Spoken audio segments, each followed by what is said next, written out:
And today I'm going to talk about something that's near and dear to my heart, and that's making an outstanding loaf of bread. A lot of people wrote me when I uploaded videos before to video sharing sites and said, wow, it's fantastic and I can't believe it's so lazy. I always thought that when you made a loaf of bread, you had to get your hands in there and work and get the upper body like a linebacker, and kneading and to make a good loaf of bread.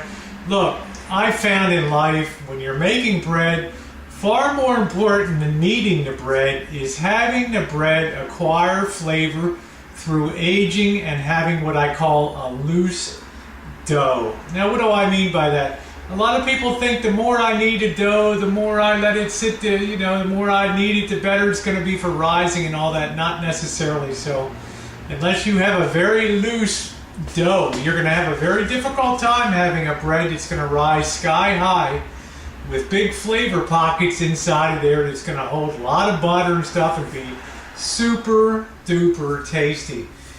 What I want you to do is think about it. Instead of sitting down and saying, gee, today it's noon, I think I'll make bread for dinner tonight. So you rush out, you get your all-purpose flour, you get your cookbook out, and you make your dough, and you think, oh, 2 hours later, now I gotta wait for it to rise, watch your, as the world turns, or guiding light, you come in, it's risen, think I gotta knead it some more and all that, and then an hour later, after another rise, you're ready to put it in the oven.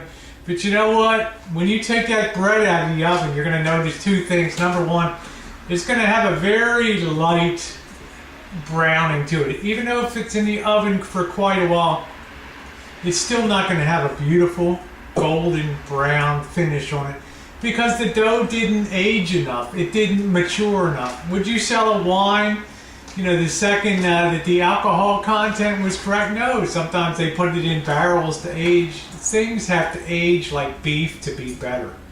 You got to start your bread the night before. You've got to start it the night before to have deep, rich, golden color.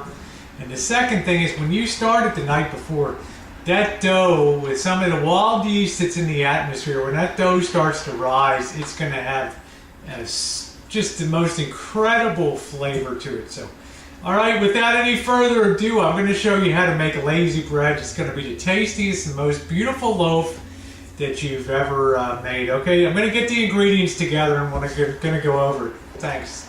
Part one, don't go anywhere. I'm going to talk about the ingredients for the bread, and you're going to be stunned how simple they are. But in simplicity sometimes follows beauty, and I think this bread is a beautiful thing.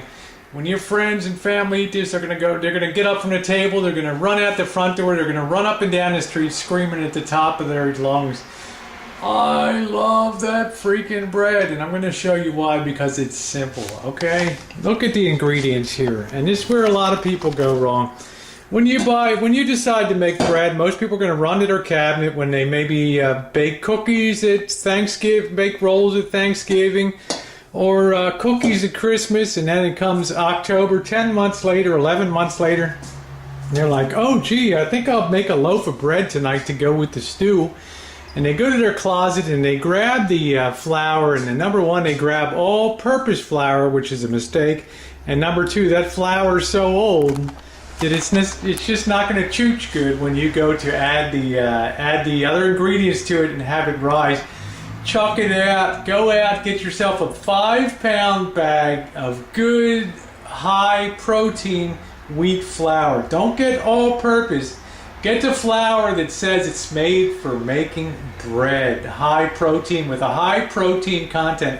High protein equals a high rising bread that'll have plenty of stretch to it and be able to have all those air pockets you love inside for flavor.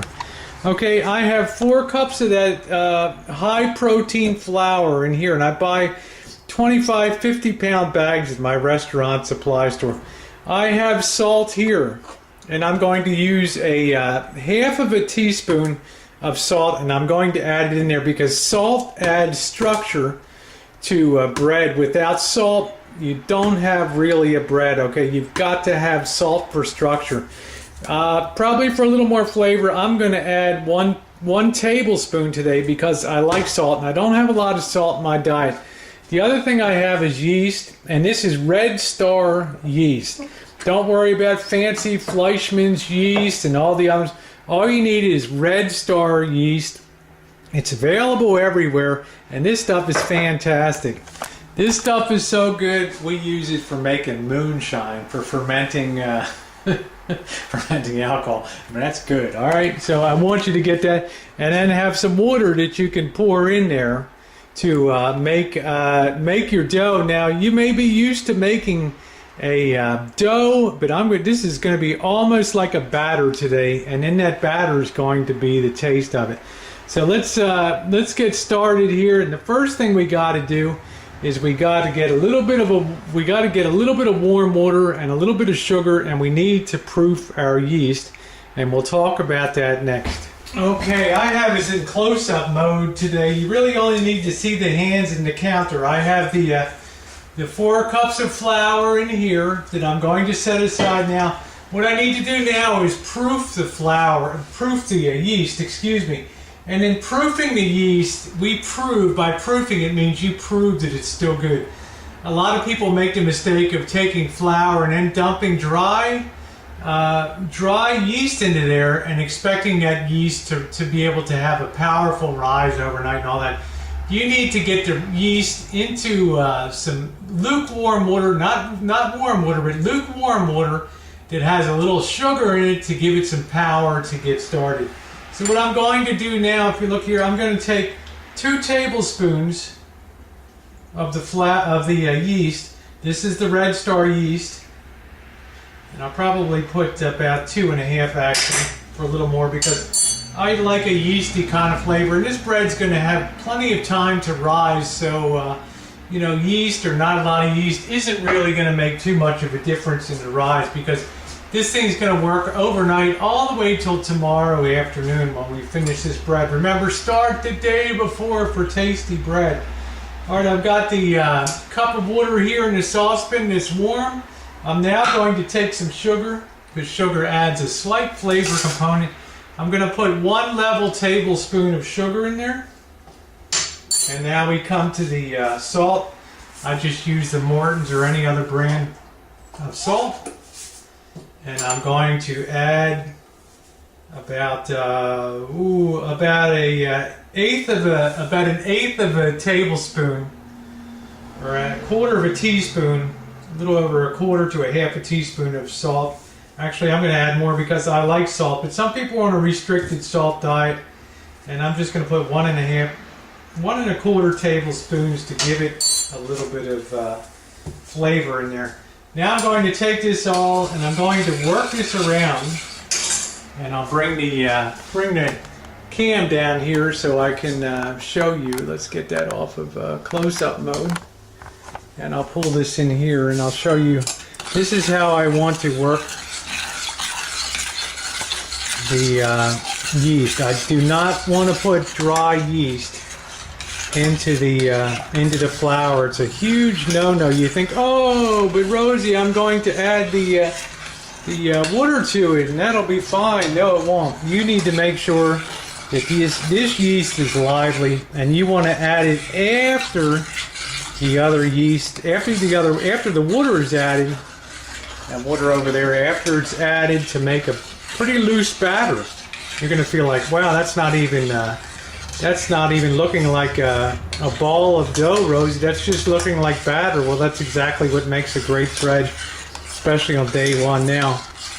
I'm going to let this sit in the saucepan here for probably 15 minutes, because I have some shrimp that I'm going to be cooking up for my dinner tonight. And by the time I'm done the shrimp, this should be bubbly and chooching and really ready to go. So stop back in a little bit and check it out. Okay, and welcome back. We've got the overhead camera going here, because it's really important to see this. For about 20 minutes while I ate dinner, I allowed the yeast to proof, and you can see how totally foamy that yeast is. And that yeast is happy, it's lively, and it's ready to do its thing. Once again, don't use dry yeast. Now we come into the important parts of the whole process here. I've got the 4 cups of flour in here. I've got the yeast, the salt in here ready to go with a little bit of sugar. I'm now going to take the water that I have here, and I'm going to measure out about 2 cups of the water. I'm going to start with 2 cups of water right in there, and what I'm going to do now, I'm going to take my tablespoon and I'm going to start working this into a very, try to get that to a pretty even batter consistency. And I want it pretty wet. Now I've already got it partially wet, the flour there, with the 2 cups of water I've added to the 4 cups of flour. Now I'm going to take my yeast, salt, sugar, and water mixture, and I'm going to pour it right into the center down there. Everybody can see that, and get all of that goodness out of that pot. And that's right down in the center. And now you want to take your spoon and start working that in. And I'll tell you, because it's wet, it's going to work that yeast everywhere. There's going to be no spots that are yeast free, and that's very important. You're going to get an even distribution of yeast. Now you're thinking to yourself, oh my goodness, 2 cups of water or a cup of yeast and sugar and salt, and look at the consistency of that. It's almost like a pancake batter there. And that's exactly what you want. Exactly the consistency. Just make sure you stir good. Make sure you don't have any dry spots. They'll be in there. Scrape the sides, scrape the bottom. You want to incorporate all that flour, because we're going to cover this and allow this to sit overnight. And that's when the flavor's all going to pick up there. So we'll just take it and clean our spoon off here. And you know, believe it or not, all we have to do is just sit that over there on the side. And all we have to do is just cover this, and I'm going to just talk about a few things, and that's going to end day 1. Could not be easier. Okay guys, all I have to do now on day 1 of the bread baking is just take a nice piece of foil here, and I'm going to cover over my bowl. I use my mixer bowl from my Cuisinart mixture, and all I have to do is leave that on the kitchen counter. Now I'm going to give you a little tip. This thing could rise pretty high in the bowl, so what I actually want you to do, and I think I have the spray, yes I do. I have some non-stick spray, some Crisco. You can use Pam and something like that.